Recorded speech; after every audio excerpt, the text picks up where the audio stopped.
نحمده ونصلي على رسوله الكريم اما بعد فاعوذ بالله من الشیطان الرجیم بسم الله الرحمن الرحیم.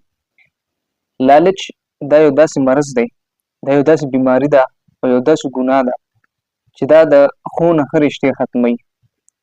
دا د مور او د پلار رشته ختموي، دا د زوی او د پلار او د مور رشته ختموي، حتی تر دې چې دا د رور په منځ کې د رور رشته ختموي او د رور او د خور رشته ختموي. رشته داران د یو بل دشمنان کوي، حتی تر دې پورې چې د دې لالچ د وجې ډېر زیاتو ملګرو په منځ کې د قتل و غارت او د دشمنۍ خبرې هم راغلي دي. دا لالچ ولې په انسان کې راځي او دا لالچ انسان ولې کوي؟ دې لالچ د وجې د یو پیغمبر او د یو شاګرد په منځ کې هم بیلوالی راوستلی او د هغوی هغه لارې جدا کړي دي. نو دا څوک و، دا پیغمبر څوک و، دا شاګرد څوک و، دا لالچ څنګه راغی د دې شاګرد په زړه کې او د خپل استاد چې د وخت پیغمبر و نو ده سره دا لالچ ولې وکړو او ده سره دا حسد او بغض ولې وکړو؟ بیا ولې الله رب العالمین د دغې لالچ صله څه ورکړه هغه هم تاسو ته بیانومه.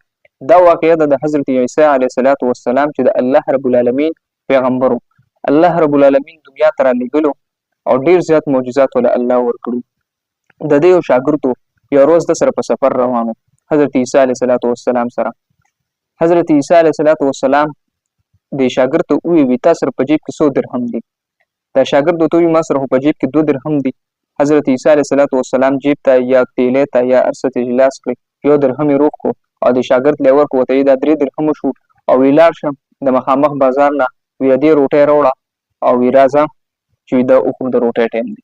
شاګرد یې لاړو او د مخامخ بازار نه د 3 درهمو 3 روټۍ راواغشتې. خو چې دا شاګرد څنګه په لار را روان شو نو دا شاګرد په دې زړه کې دا سوچ کوي چې عیسی علیه السلام خو ما له 1 درهم راکړو، زما پکې 2 درهمه دي او د 3 درهمو 3 روټۍ شوې، نو 2 روټۍ زما کېږي، 1 روټۍ عیسی علیه السلام کېږي او که دا اوس ما یوړې نو 1 نیمه روټۍ به هغه شي او د 1 نیمه روټۍ به زما شي، حالانکې د هغه 1 روټۍ کېږي. هغه شاګرد دی په هغه ځای باندې 1 روټۍ وخوړه او 2 روټۍ ځان سره یوړه. چې 2 روټۍ ځان سره څنګه یوړې؟ عیسی علیه السلام 1 روټۍ هغه وخوړه او یو یې شاګرد وخوړه. چې څنګه روټۍ وخوړه عیسی علیه السلام ورته وویل 3مه روټۍ څه شوه؟ دا شاګرد ورته وویل ما ته پته نشته. دې ته وایي لالچ. ورته وایي ما ته پته نشته. ورته صحیح ده، نو دې ته وایي لالچ. شاګرد ورته وایي ما ته خو د 3مې روټۍ پته نشته، دا خو 2 روټۍ وي، 1 روټۍ تاسو وخوړه یو ما وخوړه، د 3مې روټۍ ما ته پته نشته. ورته وایي صحیح ده. دواړه روان شو. چې څنګه روان شو نو په لار کې یو دریاب راغی. دا شاګرد هغه دریاب ته چې وکتل حیران شو، ورته دا دریاب خو ډېر زیات غټ دی، ورته دلته کې نه کښتۍ شته نه څوک انسان شته، په دې دریاب باندې موږ ځو څنګه؟ عیسی علیه السلام ورته وویل فکر مه کوه غم مه کوه، کو چېرې الله وغوښتل الله رب العالمین به موږ په دې دریاب باندې پورې باسي. دې شاګرد ته یې وویل ته صرف دومره وکړه چې زما نه شاته شه او زما دا لمن کلکه ونیسه او ما پسې راځه. عیسی علیه السلام روان او د شاګرد د عیسی علیه السلام هغه لمن کلکه نیولې وه، داسې په دریاب باندې پورې وتل چې د عیسی علیه السلام او د شاګرد هغه خپه قدرې لنده نه شوه. دا شاګرد چې دا ولیدل دا د عیسی علیه السلام معجزه وه. شاګرد ډېر زیات حیران شو، ورته وایي د الله رسوله د الله پیغمبر، ورته وایي زه حیران شوم د الله نبي، زه حیران شوم دا څنګه معجزه وه؟ دې سره خو زما سترګې یخې شوې. ستا دې په دې معجزه باندې قسم وي چې ما ته ووایه چې 3مه روټۍ څه شوه؟ شاګرد ورته وایي ما ته پته نشته چې 3مه روټۍ څه شوه. دروغ هم وایي لالچ هم کوي. ورته وایي ما ته پته نشته چې 3مه روټۍ څه شوه. ورته وایي صحیح ده. بیا روان شو چې منځ پورې منظر یې وکړو نو مخامخ اوسۍ لګیا وي او منډې تړلې یوالې او یو بل سره لګیا وي مستۍ یې کولې. عیسی علیه السلام یوې سوي ته اشاره وکړه او هغه څه ورغله. عیسی علیه السلام هغه څه حلاله کړه.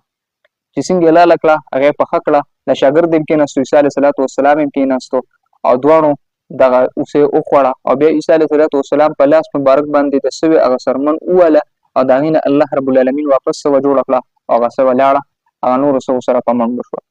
شاګرد یې حیران شو، ورته وایي دې سره خو زما ایمان زیات شو، زما ایمان ورسره تازه شو، ورته وایي زما ورسره سترګې یخې شوې، زما مور و پلار په تا قربان.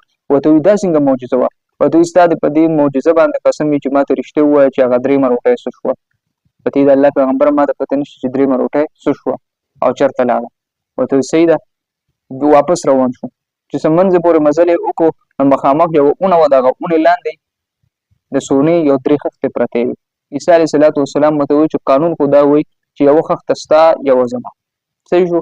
دا درېیمه خښته به هغه کس له ورکوو چې چا درېیمه روټۍ خوړلې. عیسی علیه السلام هغه شاګرد په خندا شو ورته وایي د الله پیغمبره درېیمه روټۍ ما خوړلې ده. ورته وایي په زړه کې لالچ وچوت شو. ورته وایي هغه درېیمه روټۍ وایي ما خوړلې ده. ورته وایي صحیح ده، وایي زما دا خښته هم ستا شوه، وایي د ستا دا هم ستا شوه، وایي دا درېیمه روټۍ ستا خوړلې وي هغه هم ستا شوي، دا درې واړه خښتې ستا. ورته وایي ته په دغې لار، وایي زه په دې لار. او عیسی علیه السلام شاګرد په هغه ځای پرېښود او لاړو ته. چې څنګه ته لاړو دا شاګرد دی اوس حیران دی چې دا درې خښتې به زه وړم څنګه. هغه په یو تیلی کې واچولې څنګه، او په دغه وخت کې پرې ډاکوان راغلل. ډاکوان راغلل او د عیسی علیه السلام شاګرد یې په هغه ځای باندې مړ کړو، ویې وژنو. او هغه ډاکوان درې کسانو یو خښته یو ډاکو واغېسته. چې هغوی څنګه هغه خښتې واغېستې، اتفاق ته ګوره چې هغوی هم اوږې شوي وو. چې هغوی څنګه اوږې شوي وو، هغوی هغه خښتې واغېستې، کېناستل، په منځ کې مشوره کوي، پیسې راتن کړه یو درهم. او یو کس له یې ورکړه ورته ویې لاړ شه بازار ته، بازار نه روټۍ راوړه او ویې راشه چې روټۍ وخورو او بیا ځو دې ځای نه. هغه یو کس لاړو او دا دوه کسان دلته په ځنګل کې پاتې شول ډاکوان. هغه یو ډاکو چې څنګه روټۍ راواغېستې هغه اوس دا سوچ کوي که چېرې ما په دې باندې زهر واچولو دوی له مې ورکړل نو دا دواړه خښته به ماته پاتې شي، یو زما ده او دوه د هغوی دا درې خښتې به ماته پاتې شي. دلته ورته دوی مشوره وکړه وایي که دی راغی دی به مړ کړو او راده د څه به مونږ والو یوه نیمه خښته وي ستا هغه بل ملګري ته ووایي دا ډاکو، دا بل دی بل ته ووایي د یوه نیمه به زما شي او هغه به مړ کړو. ورته وایي صحیح ده. هغه چې څنګه راغی او دا دوه کسان دا دوه ډاکوان په هغه خپل ملګري باندې ورغلل او هغې په هغه ځای باندې ووژنو او بیا هغه روټۍ ته کېناستل. روټۍ کې ورته هغه زهر اچولو. هغه روټۍ چې هغوی څنګه وخوړه هغه دواړه مړه شو.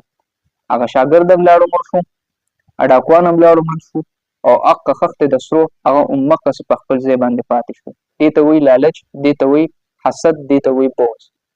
حسد، لالچ دا به چرم نه کوي، ګنې د هغې انجام هم الله رب العالمین په دنیا کې هم ورکوي او په آخرت کې هم ورکوي. چا چې لالچ کړی یاد وساتئ د هغې لالچ سزا او د هغې لالچ بدلی وله الله رب العالمین په دنیا کې هم ورکړی دی او په آخرت کې به هم ورکوي.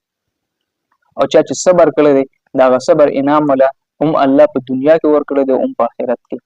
الله رب العالمین د موږ او تاسو د لالچ نه وساتي.